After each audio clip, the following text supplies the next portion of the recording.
Okay, so now we are heading towards the next question, number 3. You guys can see he said that solve this quadratic equation. It's not quadratic. Let me check why it is not quadratic. Yes, because here I can see sine square and there he writes cosine.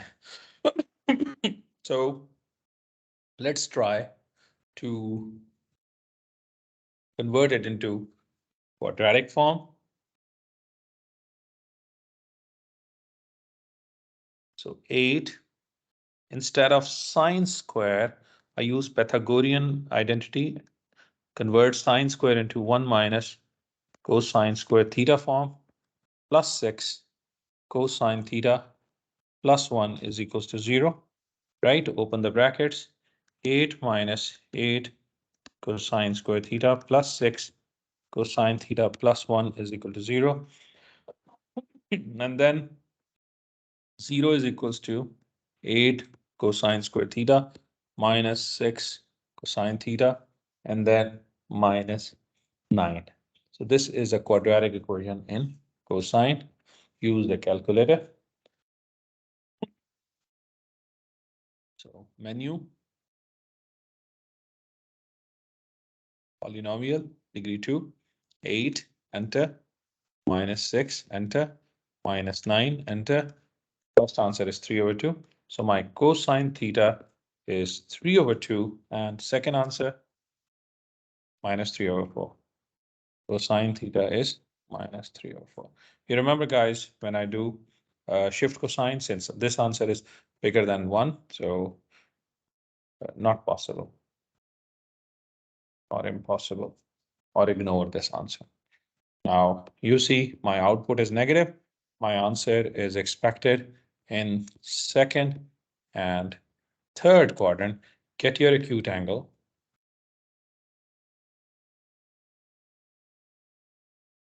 Shift cosine 3/4. That will give you your acute angle. And this gives me 41.41. So acute angle is 41.41. So second is 180 minus 41.41. And third quadrant it will be 180 plus 41.41. So these two answers will be my solution of this equation. The next part, I think it is not related. Maybe it is a different part. So he said alpha is equals to shift cosine of 8/17. And very, very interesting question.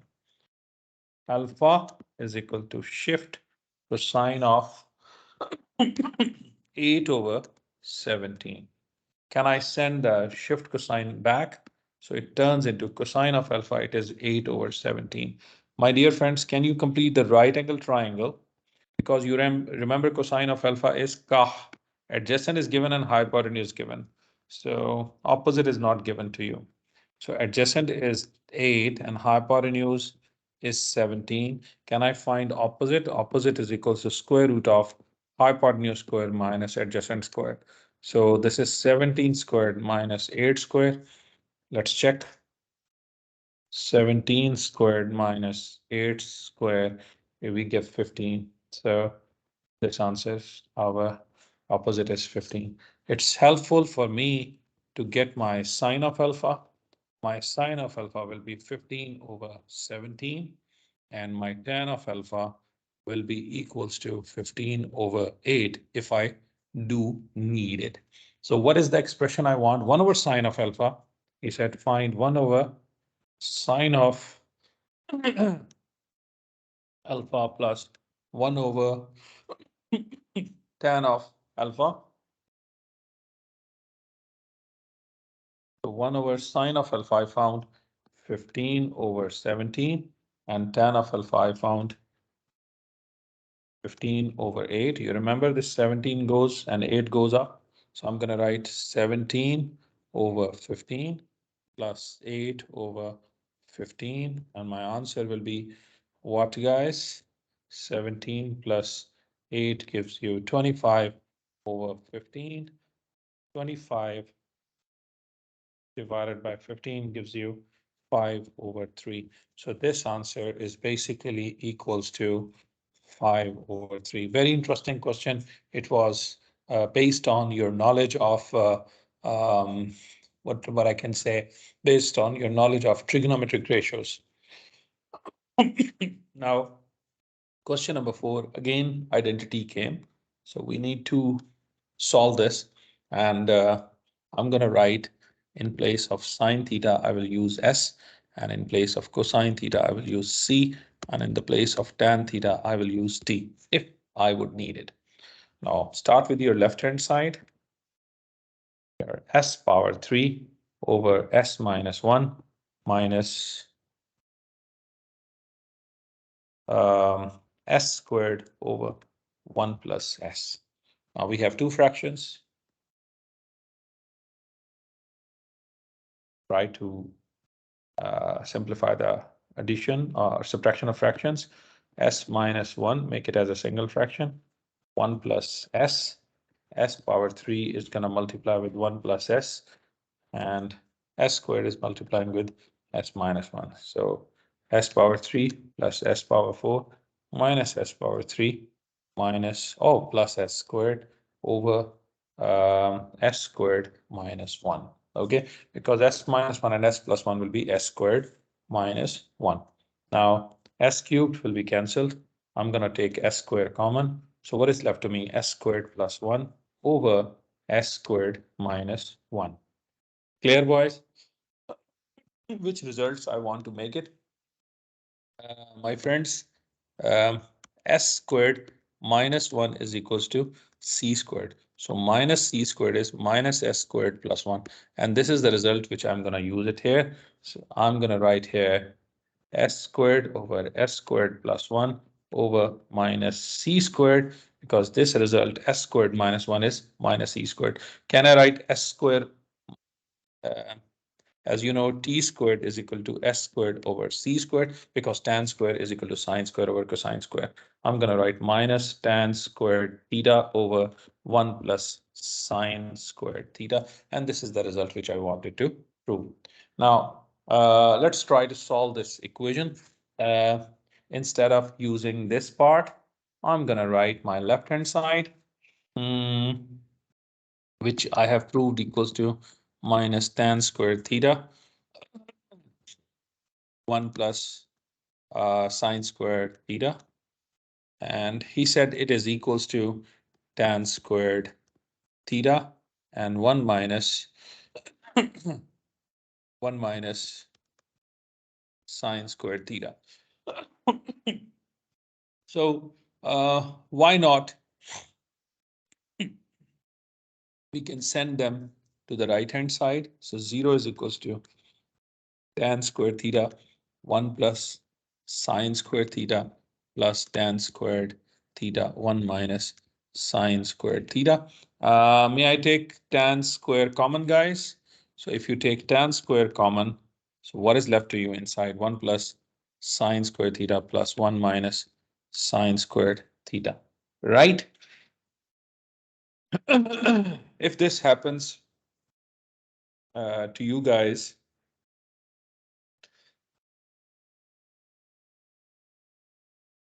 if this happens, so what I'm going to write here, 0 is equals to, this is cancelled.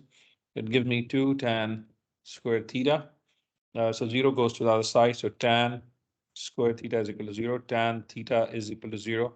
So tan 0 is 0 pi 2 pi. But this is not included. This is not included. So my answer is just pi. Right? Let's move on to the question number 8. In question number 8, it's related to transformation. He gave you sine of x. He gave you sine of x. And finally, he's making 4 sine of half x minus 30 degrees. So I will go in steps. So from sine of x, Mr. Omer will go to 4 sine of x. Yani I'm multiplying with 4. My amplitude is 4. My vertical stretch, VS mean vertical stretch, and my scale factor is 4. So I just multiplied my output with 4. this happens in front of you. Now, do I need to multiply x with half or minus 30 I have to do? No, you have to do, because both are horizontal stretch and horizontal translation. You have to do horizontal translation always first before the horizontal stretch. So horizontal translation, if it is written minus 30 in a column vector form, I need to write plus 30, 0. So horizontal translation, always opposite. Plus 30, you have to write it. So what happens to my 4 sine of x? It becomes 4 sine of x minus 30 degrees. Still, my job is not done. I have to do my something with this x. I need to do the horizontal stretch. So horizontal stretch with a scale factor of 2. It should be reciprocal of that. You know, if it is half, I have in all horizontals, you have to do the opposite things. If it is minus, and you look horizontal, it is 30 and minus 30. Horizontal stretch is 1 over 2. I have to write the reciprocal of that. It is 2. So what I'm going to get 4 sine, let me write it in green, 4 sine, what happens to it? It becomes half x minus 30 degrees. So what are the three transformations? Vertical stretch, horizontal translation, and horizontal stretch. We have done it. Then after that, examiner is giving you an equation, a complicated equation where you need to define your dummy domain because he has done something here with the argument. So let us define our domain 0x to 360. What I want half x minus 30. Can I multiply with half everywhere? So 0, this is half x, this is 360 divided by 2 is 180. And can you do minus 30 also? So 180 minus 30 will give you 150. So your dummy domain is from minus 30 to 150. So 4 sine of half x minus 30 degree is equal to 2 square root of 2. So can you send it to the other side? Sine of half x minus 30 degree is equal to 2 square root of 2 over 4.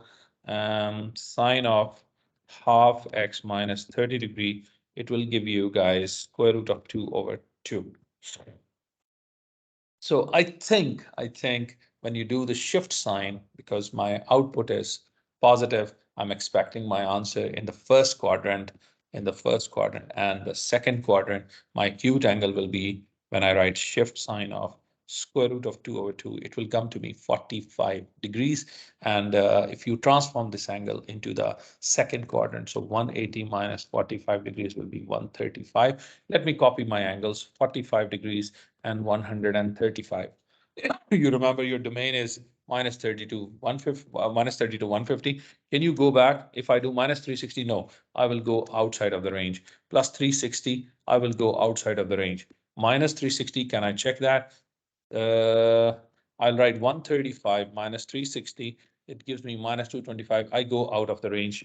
And can I add 360? 135 plus 360. No, I go out of the range. So these are the answers, but I cannot say these are my final solutions. They are actually equals to half x minus 30. Can I make some readjustment? So my final answer will be 45 plus 30 and then times with 2. Clear? And the second answer is 135 plus 30 degrees and then times with 2. Let me write my answer.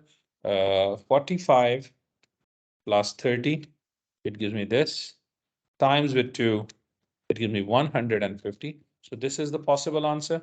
And then another one is 135 plus 30 times with 2, it gives me 330. So what was my range? My range from 0 to 360. So my exact solutions are 150 and 330. And the other interesting thing is examiner says find exact solutions, not solution, solutions. So it means more than one solution was possible. So it is 150 and 330. Question number 5, if you look at that, it looks like a quadratic equation in cosine square. And the guy said, can you use k is equal to 3 and find the exact solution for f of x is equal to 0? So quadratic equation is 4 cosine of 4x plus cosine of square of x minus, in the place of k, he said use 3 is equal to 0. Now, it's a quadratic equation. What are the coefficients? 4, you have 1, you have minus 3. Use calculator.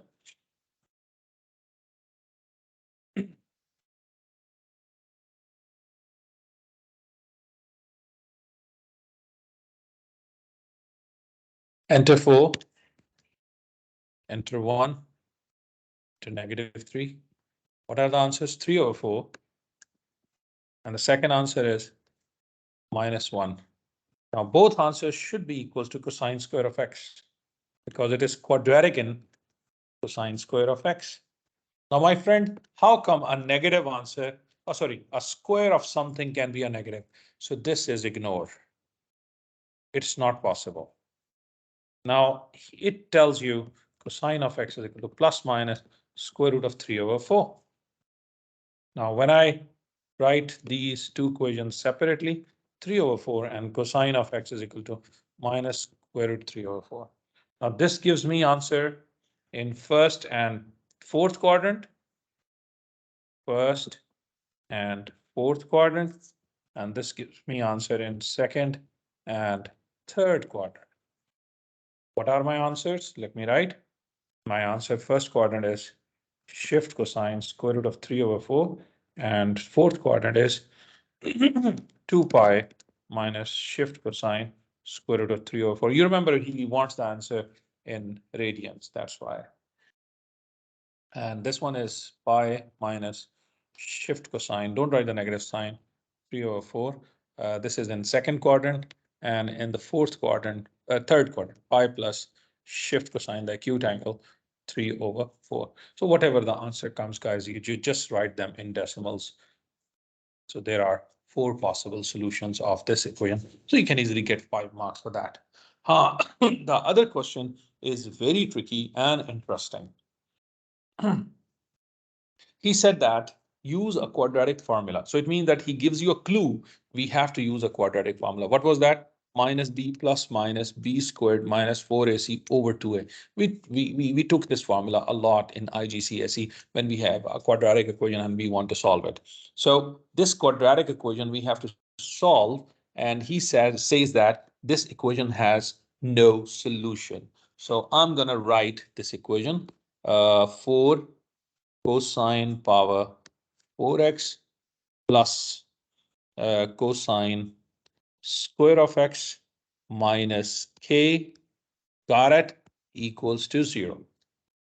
So quadratic equation is having no solution. Agreed? So it is quadratic in cosine square. So I'm going to write cosine square of x is equals to minus b plus minus b square root of b squared minus 4ac whole divided by 2a. In this quadratic equation, my a is 4, my b is 1, and my c is minus k. Can you plug it here in the quadratic formula? Cosine square x is equal to minus b is 1.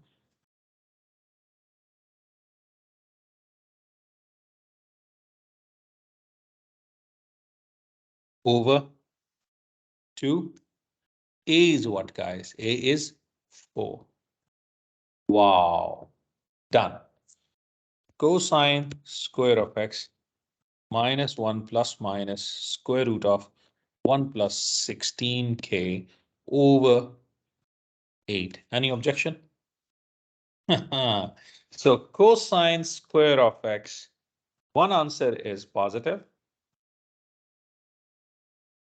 and I'm writing this plus sign. And the second answer is cosine square of x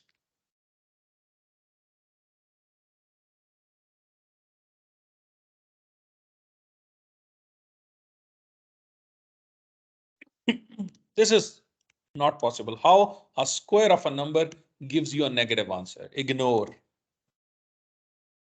It's not possible. But this answer is possible. Let me take you to a very important point. Didn't I tell you guys, cosine x is always between -1 and 1. Sine of x is always between -1 and 1. But if Mr. Omer puts a square on them, then you remember the square cannot be negative. So my least value will be 0. So the solution is possible for yani, this cosine of x.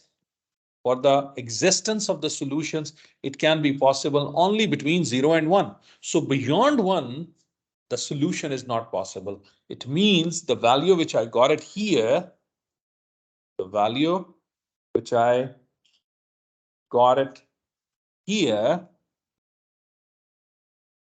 this value, I'm talking about this value. This value has to be greater than 1, boys. Then the solutions is not possible. Because I said cosine square of x, its answers, this value should be between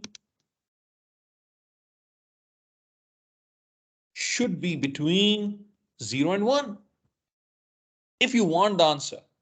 But he said no solution. So no solution means it is beyond 1. So I must say that for no solution, -1 plus 1 plus 16k whole over 8 has to be greater than 1. Okay, can I do the cross multiplication?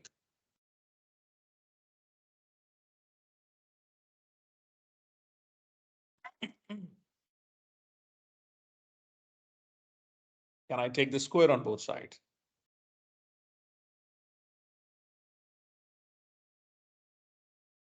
Can I subtract? Can I send it to the other side? Wow, this is the result I want to get. Did he say show that k should be greater than 5? So as long as my value of k bigger than 5, then this quadratic equation in cosine square of x has no solution. Boys, it's a very, very tricky question. I can say that this is A-level standard question. The guy said no solution. Our trigonometry knowledge tell you that cosine square of x has no solution if my answer is bigger than 1. That's the crucial point. This is problem solving. You need to apply the problem solving technique over here. And then Mr. Omer solve the inequality. I send the 8 to this side, and then after that I send the -1 to this side, becomes 9. But then I took the square on both sides. Then I try to make k as a subject, and finally I got k greater than 5. Wallahi, very, very crucial question. The last question in trigonometry. Oh, great. Don't look what is required, what is not required. Where is the central line? Mr. Umar, this is the central line. Wow. From the central line, how much he goes up? From -2, he has gone up to 1. So it means that he has gone 3 units up. He has gone 3 units down. So my amplitude is 3. My amplitude is 3. And my how much his x-axis has gone down. X-axis, my central line is y is equals to -2. So r is equals to -2 because x-axis is translated vertically downward. X-axis is shifted vertically downward by 2 units. So r is -2. And amplitude is how much from the central line the peak value goes up. It goes up by 3 units. So 3 is done. Now Q is your frequency. How many waves you can see from 0 to 2 pi? Because normally sine graph is between 0 to 2 pi, but this graph is from 0 to 4 pi. I want to find what is the value of Q. Remember the formula? Period is equals to, for sine and cosine, 2 pi over frequency. Done. I know what is the what is the period given here. Here the complete wave is formed from 0 to 4 pi. So my period is 4 pi is equal to 2 pi over frequency. Can I swap the positions? And then f is equals to 2 pi over 4 pi. Cancel, cancel. Answer is half. So the value of q should be half. So y is equals to 3 sine of half q, or sorry, half theta minus 2. So imagine Mr. Omar looked at the central line first of all. Where the central line has gone, it is y is equal to minus 2. So my vertical shift is minus 2. From the central line, how much I go up and down? So I go up and down by 3 units. So this is my amplitude. So central line and the amplitude is done. Then frequency, I saw that a complete wave is formed from 4 pi. So here the period of this graph is 4 pi. So how can I write the frequency? Frequency is equals to 2 pi divided by the period 4 pi, pi cancel, and you got your q is equals to half. I hope you guys understood the concept of trigonometry. Thank you guys. Assalamu alaikum wa rahmatullahi wa barakatuh.